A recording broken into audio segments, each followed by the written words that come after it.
It shows you the distance between the Earth and the moon's a little further away, and that's why those speeds are going to change as they come across the country. I want to bring in Bill Nye as we look at those pictures from Oregon. That was just stunning. Bill, just explain to us why those speeds change and why these moments are really so fleeting. I mean, this is traveling very quickly. Say it again. Something about why explain these to us moments why are the spectacular. speed of this makes these moments so fleeting. Yeah, they're so fleeting. Why they're so fleeting? Well, you were just talking about the speed of the moon relative to the Earth's surface. And keep in mind, every time you have a birthday, you've gone around the sun about a billion more kilometers, a billion more kilometers. So in order to do that, you're going extraordinarily fast. So is the moon. So although the sun may be, in a sense, hardly moving relative to us in space, relative to the background stars, we are going like crazy around the sun, and the moon's going like crazy around us.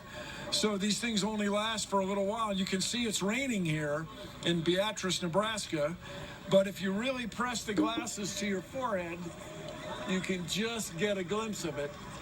And so we see a clear patch of clouds coming, and we're all excited about that. The wind is blowing it this way. We are excited, Bill. We're watching right along with you. But it's raining Everyone in Beatrice. People over here, right? Oh, we'll work on it. We're celebrating the eclipse. We're looking live there in the lower corner, Sun Valley.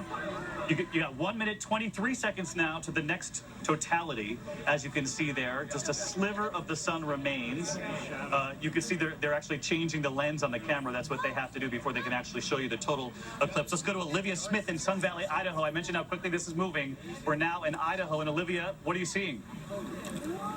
Hey, David. Yeah, we're here. It's getting cold up here. Everyone, are you excited?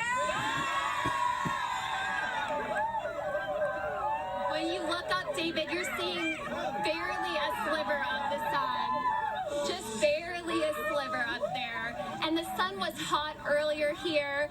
It was fighting the eclipse. And now it feels like nighttime, looking out over this beautiful valley that we've been seeing all day, once cased in sun.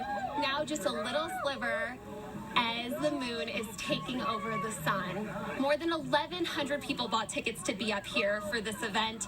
So limited tickets, many people taking the chairlift to get to the top of Bald Mountain.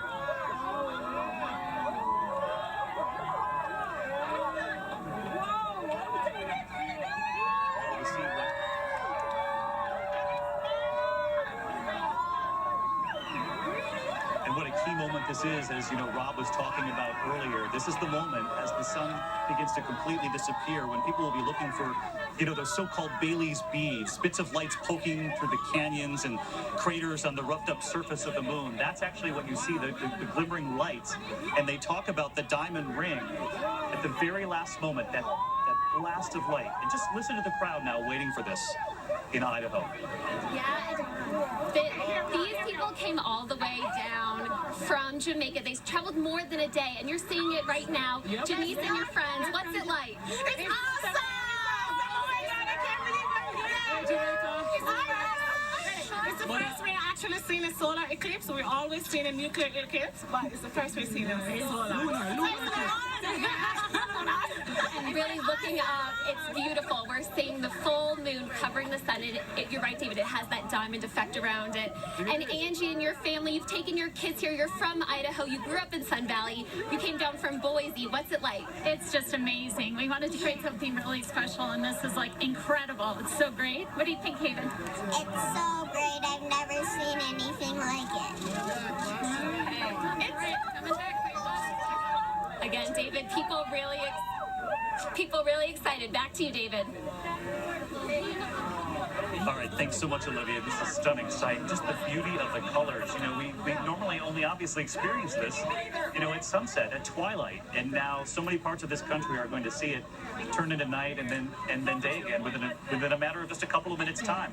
Next up, Idaho Falls. You can see the lower corner of your screen. 1 minute, 53 seconds to the next totality, and Eva Pilgrim is standing by. This is the official NASA observation site, right, Eva?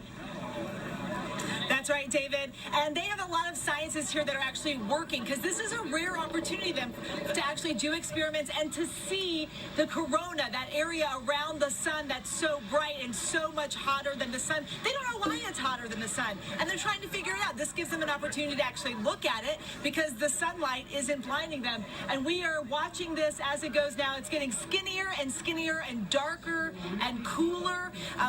There's a lot of people here from all over the place. I'm going to pull my glasses up so I can talk to one lady here. This is Faye, and Faye, it's your 75th birthday. It is indeed, and I'm here in Idaho Falls for this wonderful eclipse. And you came all the way from LA. We did indeed. Why come here for the eclipse? Because it was a totality place and NASA approved. And it looks like we are getting right up on it. Let's look up there. It's getting smaller and smaller. We have seen a major temperature drop. I actually had short sleeves on earlier. I put this sweater on because it's cold. and you don't want to be cold out here in the middle of it. These scientists are actually rolling on this video. So they're going to have quite a bit of video watching to see. We're waiting to see if that diamond ring comes out. And then they actually told us after the diamond ring to look at the ground because you can see shadow bands. It's coming around. Wow.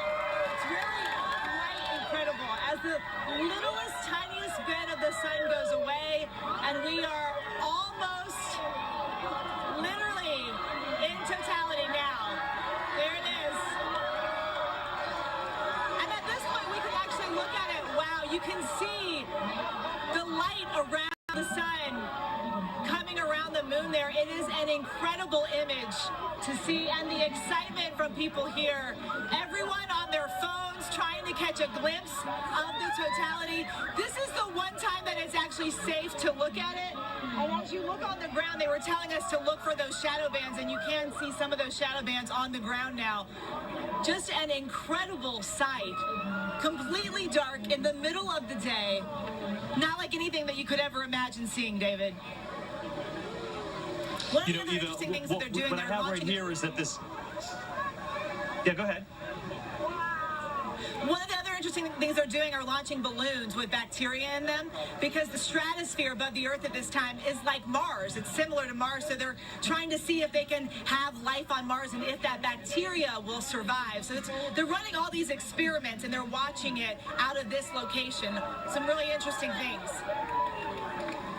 Yeah, a little cosmic geography because of what it's not only doing to the sun, but what it's doing to the Earth's atmosphere, as Eva points out. And just to keep in mind here, what Eva's experiencing, this max totality, is 1:48 seconds there. It shows you that in all these different spots, it depends on where you are in that 70-mile ribbon.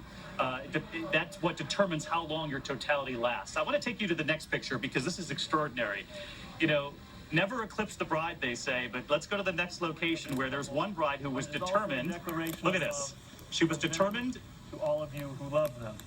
To deliver her vows and family, in the middle all of you have of the Great American Solar Eclipse. Samantha and Cameron. Let's listen in. Vows which they will make today, and with love and patience, help guide them through this new chapter of their lives together. Now, Samantha's Aunt Judy Larson will read a passage from Alexander Dumas' The Count of Monte Cristo, while Sam and Cameron get a head start on the reception. This is taking place in St. Joseph, Missouri. By some estimates, 500,000 people have come to Joseph, Missouri. That would be more than 6 times the population. They're not all there for the wedding, obviously. But this bride was determined to get married on this day, at this moment. And Sarah Haynes, you love a good wedding. And somehow you scored an invite to this. I love a good wedding. I've just met this couple who has impressed me already with their love of science, but we're all crying now. She's so excited today for just the solar eclipse, but if you look at everything from her head to her toe, she is all eclipse right now. Right now, they just got to the front. They walked out to a Beauty and the Beast theme because I guess she's one of 3 girls and each of the sisters are a Disney princess. So she is Belle and she got to walk out to the Beauty and the Beast song. So she said she was just as excited for this moment as she was for the actual eclipse. And if we get a little cloud, she doesn't even mind because weather is science too. She just said if it's going to be stormy, she wants a big storm. I love it. And so going 6:28 to the next Totality in Casper, Wyoming. Sarah, thanks so much. We're going to come back to you shortly. And she'd always wanted to be an astronomist, that bride. A couple of injuries got in the way, so now she's going to get married during the Great American Eclipse. When we come back, our coverage continues of this moment of unity across this country. We've said goodbye to Oregon and Idaho now. We'll head out to Casper, Wyoming, then on to Nebraska.